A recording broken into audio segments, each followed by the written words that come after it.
नमस्कार, मी प्रवीण कांबळे महाराष्ट्र न्यूज नेटवर्कमध्ये आपल्या सर्वांचे सहर्ष स्वागत करतो।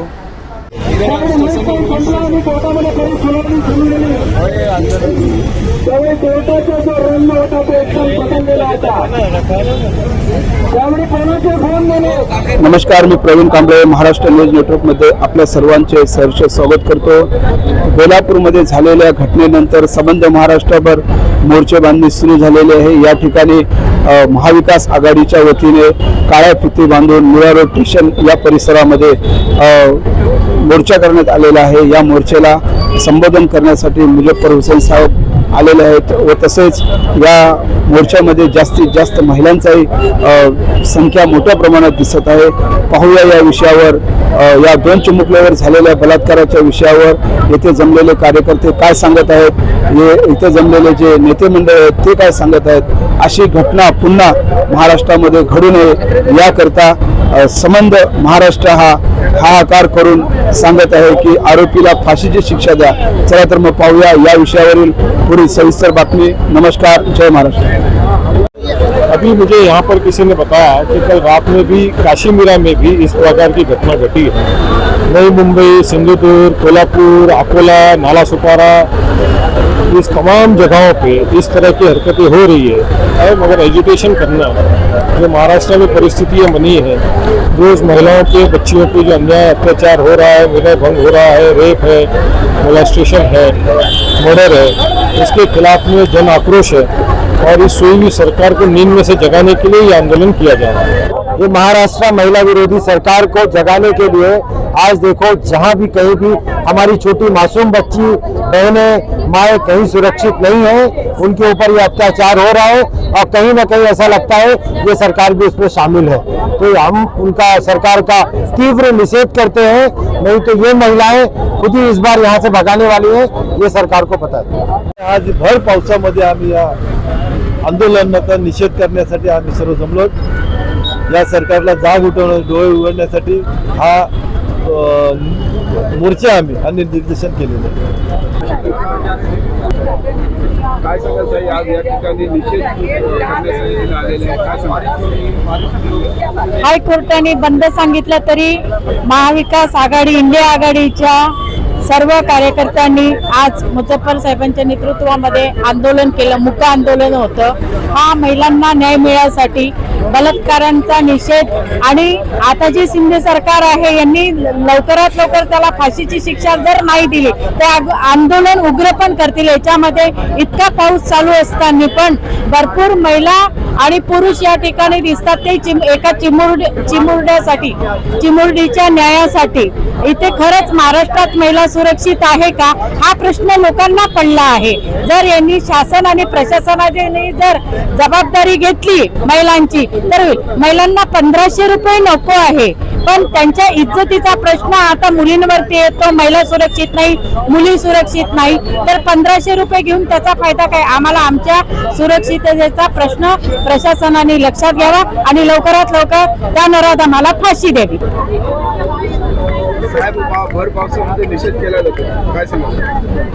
ये निषेध करण्यासारखीच गोष्ट आहे। बदलापूर असो किंवा बदलापूर नंतर झालेल्या घटना असो, महायुतीचं जे सरकार आहे, विंदी सरकार आहे, ते वारंवार लोकांचा आवाज दाबण्याचा प्रयत्न करत आहे। तुम्ही बघितलं असेल बदलापूरला झालेला उद्रेक, हजारोच्या संख्येने लोक रेल्वे स्टेशनमध्ये आली होती, त्यांनी रेल्वे रोको केला आणि त्यानंतर पुन्हा तो रेल रोकोमधनं तिथून लोकांना हटवल्यानंतर लोक शाळेत जातात, शाळेतनं तोडफोड होते, परत त्यांचा उद्रेक तरी सुद्धा थांबत नाही, परत ते प्लॅटफॉर्मवरती येतात आणि तिथे लाठीचार्ज करून त्यांना हटवण्यात येतो। पण हा उद्रेक होऊ नये म्हणून हे मिंदे सरकार कुठलीही योग्य कारवाई करत नाहीये। एवढा मोठा प्रोटेस्ट होतो, यांचं गुप्तहेर खातं जे होतं ते फेल्युअर आहे, यांना याची माहिती सुद्धा मिळत नाही आणि ते हा प्रोटेस्ट थांबवण्यासाठी कुठलाही ते प्रयत्न करत नाही। हे एक झालं। दुसऱ्या बाजूला जी प्रोटेस्ट करणारी लोक होती ती नॉन पॉलिटिकल होती, ती उत्स्फूर्तपणे आली होती। म्हणजे आम्ही समजू शकतो की ही केवढी मोठी संतापजनक घटना आहे। कुठलीही पॉलिटिकल पार्टीने लीड केलं नसताना एवढी लोक जमा झाली होती। त्यामुळे आपल्याला विचार करावा लागेल की महाराष्ट्रात काय परिस्थिती उद्भवलेली आहे. बदलापूरच्या घटनेनंतर जवळजवळ 7-8 ठिकाणी अशा प्रकारच्या घटना घडल्या, तरीही आज कोल्हापुरात मुख्यमंत्री म्हणतात की ते बंद प्रोटेस्ट झाला होता, तो पॉलिटिकली इन्फ्लुएन्स होता, पॉलिटिकली त्याला खतपाणी घालण्यात आलं होतं आणि बाहेरून लोक आले होते असं म्हणतात. ते असं म्हणत नाही की ही चूक आमच्याकडनं राहिली, ही चूक शाळेकडनं झाली, ही चूक विकृती असल्यामुळे झाली, यावरती ते बोललं जात नाहीत. ही विकृती कशी काय समाजातनं कमी करावी याच्यावरती कुठलंही भाष्य केलं जात नाही. कायद्यामध्ये कशा प्रकारे बदल करावा किंवा केला पाहिजे याची कुठे मागणी होत नाही. पण विरोधी पक्ष जो प्रोटेस्ट करायला आज रस्त्यावरती आहे त्याचा ही न ऐकण्याचं आणि कुठलीही कारवाई न करण्याचं काम हे शिंदे सरकार करत आहे. आम्ही सर्वजण शिंदे सरकारने राजीनामा द्यावा अशी मागणी करतोय. शिंदे सरकारचा आम्ही निषेध करतोय. आज काशी मीरा के अंदर में भी दीदी से यही कहना चाहूंगी कि जो महिलाओं पे अत्याचार हो रहे हैं, उरण में हुआ, कलकत्ता में हुआ, बदलापुर में हुआ और एक दिन पहले हमारे मीरा भाईंदर के काशी मीरा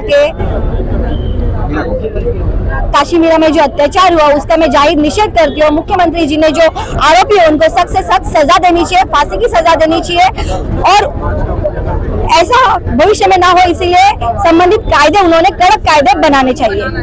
जिस तरह से आज औरतों के ऊपर में हो रहे अत्याचार में सरकार ने अपनी आंखें बंद कर ली है, तो ये दिखाने की जरूरत क्या है आप लोग? जब आंखें बंद है तो आपको खोलने की जरूरत क्या है? क्योंकि उनकी आंखें खुल के भी वो सभी तमाशा देख रहे हैं ना. आंखें खुली है उनकी, फिर भी देख रहे हैं. उनकी आंखें बंद नहीं है, खुली है. अभी हमको ये टेंशन हो रहा है कि हमारे बच्चे जो सुबह जाएंगे शाम में आएंगे या नहीं आएंगे. अभी हम लोग अपनी सुरक्षा हम चाहते हैं ना. सरकार क्यों खामोश बैठी है? सरकार को ये हम फैसला लेना चाहिए. तो 1500 रुपए दे तो रही है ना? नहीं, ये 1500 की हमको दे रही है. किस लिए दे रही है? ये इज्जत उतारने के लिए हमारी. ये 1500 के लिए हम लोग को लालच दे रही है कि लाडली बहन है, ये बहन का किताब हमको अच्छा दे रहे हैं, लेकिन रात में उस बहन के साथ क्या हो रहा है आप सोचिए ना. आप भी तो एक भाई है ना, किसी के बेटे हैं. आप ये भी सोचिए, वो भी एक माँ के बेटे हैं और जो ये करता है वह उसके सीने में दिल नहीं है, क्योंकि उसके घर में कोई माँ बहन नहीं होगी, उसका एहसास इस चीज का नहीं होगा. देखो, जब लाड़ की बहन बोला है तो उसकी रक्षा करना भी तो उसका फर्ज बनता है कि नहीं. जगह जगह पे इतना अत्याचार हो रहा है बहनों पे, बेटियों पे, तो इसको रोकथाम करना चाहिए ना. गुनहगार को फांसी देंगे तो अपने आप ये सब कुछ रुकेगा. जो अत्याचार हो रहे हैं उसके बारे में आप क्या कहोगे? देखिए, ये महाराष्ट्र की